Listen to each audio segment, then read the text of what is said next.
بسم الله الرحمن الرحیم. الحمد لله والصلاة والسلام على سیدنا رسول الله و علی آله و اصحابه و من والاه، اما بعد. بینندگان عزیز و ارجمند، السلام علیکم و رحمت الله و برکاته. انشاءالله که هر جا که هستید موفق و مؤید و سرافراز باشید. برنامه امروز آداب عبادت رو اختصاص میدیم به آداب برادری و دوستی. یعنی ما چگونه یک برادر یا یک دوست رو انتخاب بکنیم. خب دوست مثل یک برادر میشه دیگه در بعضی وقت، و یک مثالی هست میگه رب اخ لک لم تلده امک. چه بسا برادرانی هستن، یعنی دوستانی هستن که مثل برادر هستن.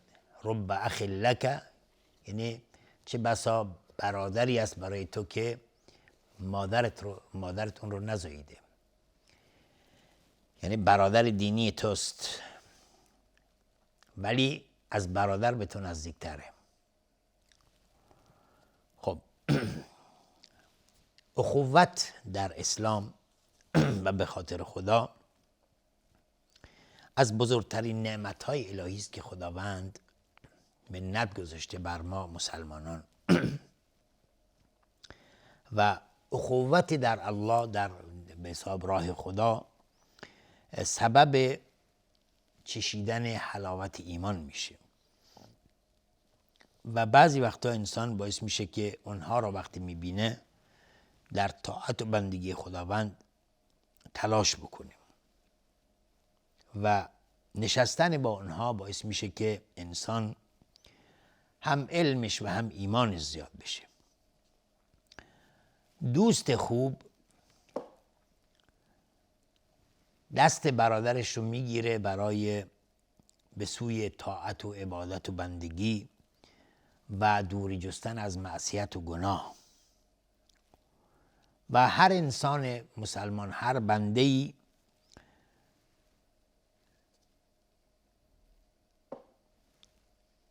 دعای برادر مسلمانش براش فایده بخش هست. و خداوند محبتش رو واجب کرده بر کسانی که به خاطر خدا با هم دیگر دوستی میگیرند. و در فردای قیامت شخص محشور می شود با کسی که دوستش می دارد. و کسانی که به خاطر رضای خدا با هم دیگر دوستی می گیرند در فردای قیامت زیر سایه عرش الهی هستند و برای آنها منابری از نور هست که روز قیامت بر اون می نشینند. مناره های از نور. و انسان مؤمن در فردای قیامت برادر مسلمانش برای او شفاعت خواهی میکنه. به همین خاطره که ما باید دقت کنیم این برادری رو هر چقدر بهتر و زیباتر حفظش بکنیم. حالا آداب این برادری و این دوستی چیه؟ اولا النیت صالح، نیت صالح. انسان نیت خالصانه داشته باشه برای خداوند. یعنی من وقتی که با کسی دوستی میگیرم به خاطر رضای خدا باشه، هدفم الله تبارک و تعالی باشه، خوشنودی خدا باشه، نه چیزی دیگری. هدفم دنیوی نباشه که از کنار این شخص مسلمان چیزی گیرم بیاد و منفعتی گیرم بیاد. مثل این نباشه که میگه تا پول داری رفیقتم، قربون بند کیفتم. این گونه نباشه. رفاقت، دوستی به خاطر مادیات نباشه. تا وقتی که چه بسا بسیاری از دوستی ها ممکنه این گونه باشه، تا وقتی که این شخص در ناز و نعمت و ثروت هست، دوستان در دوروبرش جمع هستن. شاعر میگه این دغل دوستان که میبینی مگسانند گرد شیرینی. تا وقتی که یه شیرینی هست، یه چیزی بهشون میرسه دورت میپلکن، دور چرخ میخورند. به مجردی که اگر خدای نکرده برات اتفاق ناگواری افتاد، زندگیت منقلب شد، تمام این دوستان از کنارت میرن، دیگه سوالی هم ازت نمیکنن، چون دغل دوستان هستن. این دغل دوستان که میبینی مگسانن گرد شیرینی. پس این گونه نباشه دوستی ما نسبت به هم دیگر به خاطر دنیا و ملذات دنیا نباشه، به خاطر رضای خدا باشه، به خاطر تقوای الهی باشه، ترس از خدا باشه. پس دوستی که ما با هر برادر مسلمانی میگیریم فقط به خاطر رضای خدا باشه، نه به خاطر چیز دیگری، نه به خاطر به حساب غرض دنیوی، بلکه ما این دوستی رو بگیریم به خاطر اینکه به همدیگر کمک بکنیم برای هرچه بهتر زیستن در طاعت و بندگی خداوند. خداوند در قرآن کریم میفرماید الاخلاء یومئذ بعضهم لبعض عدو الا المتقین. دوستان در فردای قیامت بعضیاشون یومئذ بعضهم لبعض عدو، در فردای قیامت دشمن هم دیگر میشن. الا المتقین، مگر انسانهای با تقوا.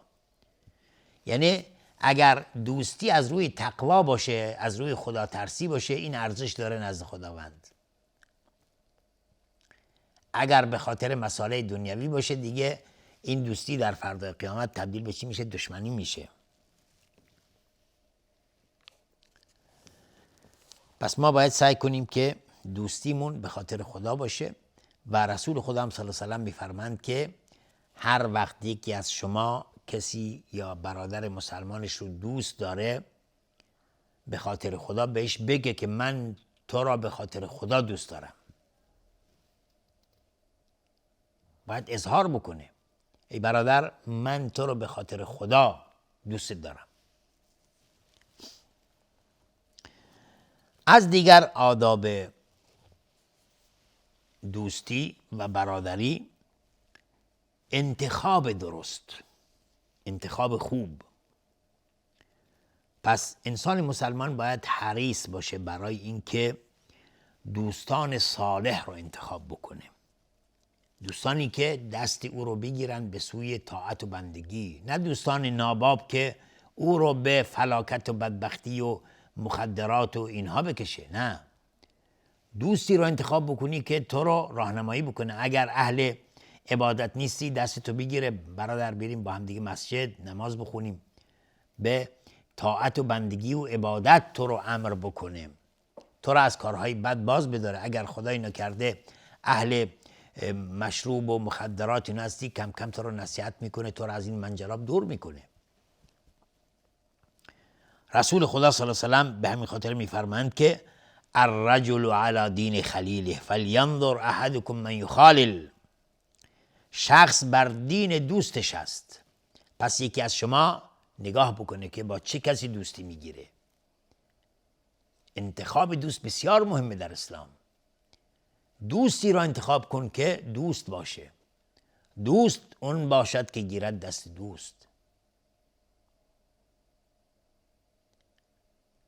پس دوستی که تو رو کمک بکنه، دست تو رو بگیره، از بدبختی، گرفتاری، منجلاب مخدرات و شرابخواری اینها نجات بده، این دوست هست. نه اون که تو را به اون منجلاب ها بکشاند، منجلاب فساد و گمراهی و بدبختی. این دوست نیست، دشمن است. پس در این حدیث الرجل علی دین خلیله فلینظر احدکم من یخالل، پیامبر صلی الله علیه و سلم دستور داده که ما دوستان خوب رو انتخاب بکنیم، زیرا دوست اون گونه که تأثیر داره در انسان ممکنه خانواده تأثیر نداشته باشه. ابو موسی اشعری در حدیث دیگری از رسول خدا صلی الله علیه و سلم میفرمایند که انما مثل الجلیس الصالح والجلیس السوء كحامل المسك ونافخ الكير فحامل المسك اما ان يحذيك و اما ان تبتاع منه و اما ان تجد منه ريحا طیبه و نافخ الکیر اما ان يحرق او يحرق ثيابك و اما ان تجد منه ريحا خبيثة. خب این حدیث بسیار حدیث مهمی است. پیامبر مثال میزنه دوست صالح و دوست بد. میفرمند که انما مثل الجلیس الصالح، میگه مثال دوست صالح و الجلیس سو و دوست بد مانند حامل مسک است، یعنی مانند یک عطر فروش است، و نافخ الکیر مانند یک آهنگر. دوست خوب مانند یک عطر فروشه و دوست بد مانند یک آهنگر است. فحامل المسک، حالا دوستی که عطر فروش مسک داره، اما ان یحذیک، یعنی این دوست ممکنه به تو هدیه بده، این عطر رو هدیه بده، بده. و اما ان تبتاع منه، یا این که ازش بخری. و اما ان تجد منه ریحا طیبه، یا این که بوی خوبی به مشامت میرسه، مثلا تو توی مغازش میری، یا این که این دوست به تو هدیه میده عطری، یا این که تو خودت میخری عطری، یا این که بوی خوشی بهت میرسه. این دوستت میگه بیا کم عطر بزن و خلاصه بوی خوشی به مشامت میرسه. و نافخ الکیر، اما آهنگر چیه؟ اونی که در کوره آهنگری میدمد. و نافخ الکیر یعنی کسی که در کوره آهنگری میدمد، یعنی آهنگر. اما یحرق ثیابک، شما کوره آهنگری وقتی میرید، همه تراشه هایی که وقتی که آهن رو داغ میکنن هی تراشه میخوره، این تراشه ها باعث میشه که لباس اگر به انسان برسه لباس انسان رو میسوزاند. میگه نزد آهنگر چیه؟ وقتی شما میشینید و او در کوره آهنگریش هی میدمه، ممکنه باعث بشه که لباست رو بسوزونه. حالا اگر لباست نسوخت، بوی بدی از اونجا به مشامت میرسه، اصلا نمیتونی تحمل بکنی بوش رو. این مثال دوست خوب و دوست بده.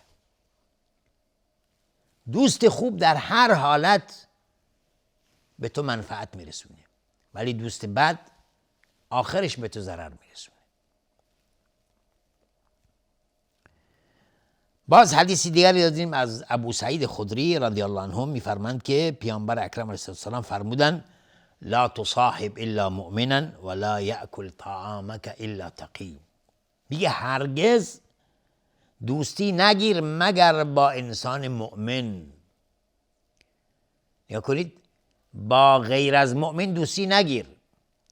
حتما لا تصاحب الا مؤمنا، دوستی نگیر مگر با انسان مؤمن.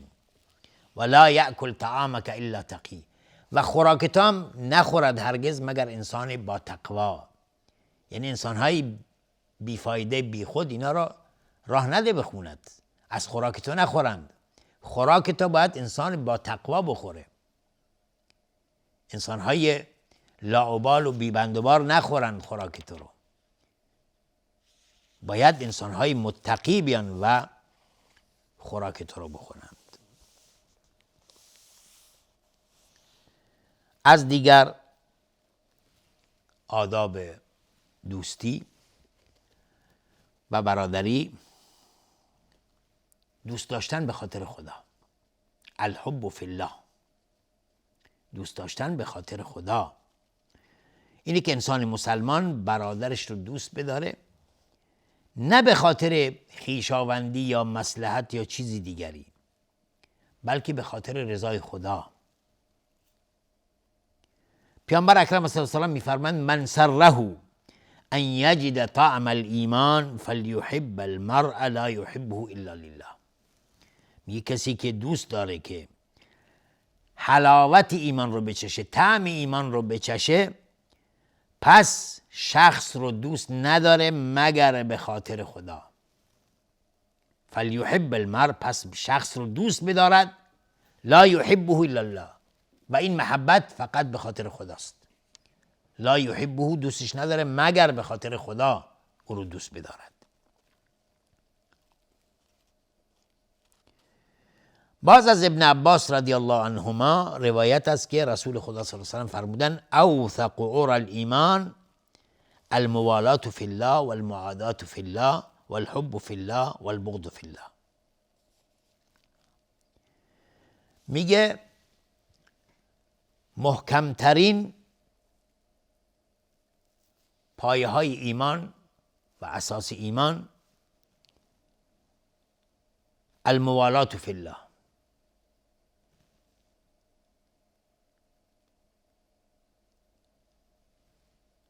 به خاطر خدا انسان موالات انجام بده و دشمنی به خاطر خدا. و الحب فی الله، دوست داشتن به خاطر خدا. و البغض فی الله، بغض و خشم به خاطر خدا. پس ما باید دقت بکنیم که هر عملی که انجام میدیم به خاطر خداوند باشه. اگر با کسی دوستی میگیریم به خاطر خدا باشه، اگر با کسی دشمنی میکنیم به خاطر خدا باشه. یعنی همینطوری با کسی دشمن نشیم. از دیگر آداب دوستی و برادری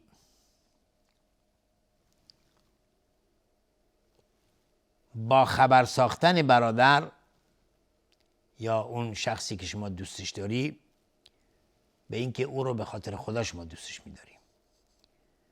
برادرت رو آگاه کنی به اینکه او رو به خاطر خدا دوست داری. یعنی شما ای انسان مسلمان به برادر مسلمانت که به خاطر خدا دوستش داری بهش خبر بده، بهش بگو. زیرا این امر باعث زیادت الفت و محبت میشه. رسول خدا صلی الله علیه و سلم میفرمایند که اذا احب احدکم اخاه فلیعلمه انه یحبه. اگر یکی از شما برادرش رو دوست داشت پس به او خبر بده، او را آگاه سازه که شما او رو دوست دارید به خاطر خدا. بلکه سنت اینه که بیاد به خونش و بهش خبر بده. در حدیث اومده که اذا احب احدکم صاحبه فلیأتیه فی منزله فلیخبره انه یحبه لله. میگه هرگاه یکی از شما دوستش رو دوست میداره، برادرش رو دوست میداره، بیاد به خونش و به او خبر بده که او رو به خاطر خدا دوست داره. چقدر زیباست ما بیایم و بریم خونه برادرمون بهش میگیم ای برادر عزیز من واقعا تو رو به خاطر خدا دوست دارم. چقدر محبت ها زیاد میشه، چقدر دوستی ها صمیمی میشه. انشالله که خداوند این دوستی ها را پایدار بکنه. تا دیدار دیگر و برنامه دیگر همه شما رو به خداوند بزرگ میسپارم و آخر دعوانا الحمدلله رب العالمین و السلام علیکم و رحمت الله و برکاته.